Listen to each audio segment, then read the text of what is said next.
మన TRS party శాసనసభ్యులు పాడి కౌశిక్ రెడ్డి గారు బంజారాహిల్స్ పోలీస్ స్టేషన్ కి ఏసీపీ గారికి ఫోన్ చేసి అపాయింట్మెంట్ తీసుకొని నేను వచ్చి ఒక కంప్లైంట్ ఇవ్వాలి, మీరు ఉండండి అని అంటే ఏసీపీ గారు రమ్మన్న మీదట అపాయింట్మెంట్ ఇచ్చిన మీదట వారు పోలీస్ స్టేషన్ కి వెళ్ళినారు.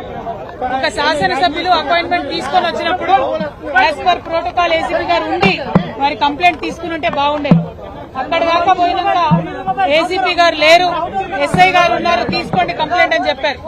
అక్కడికి వెళ్లి కంప్లైంట్ ఇచ్చినటువంటి సందర్భంలో సిఐ గారు కూడా కంప్లీట్ గా నేను తీసుకోను మీ కంప్లైంట్ అని చెప్పి రిజెక్ట్ చేసినటువంటి సందర్భాన్ని మనమందరం కూడా చూడడం జరిగింది. మరి ఆ సందర్భంలో ఖచ్చితంగా నేను ఒక శాసనసభ్యుడిగా ఇది ప్రజాస్వామ్యంలో మా హక్కు, నాకుండే గ్రీవెన్స్ ని మీరు నోట్ చేసుకోవాలి, పోలీస్ స్టేషన్ లో తీసుకోవాలి.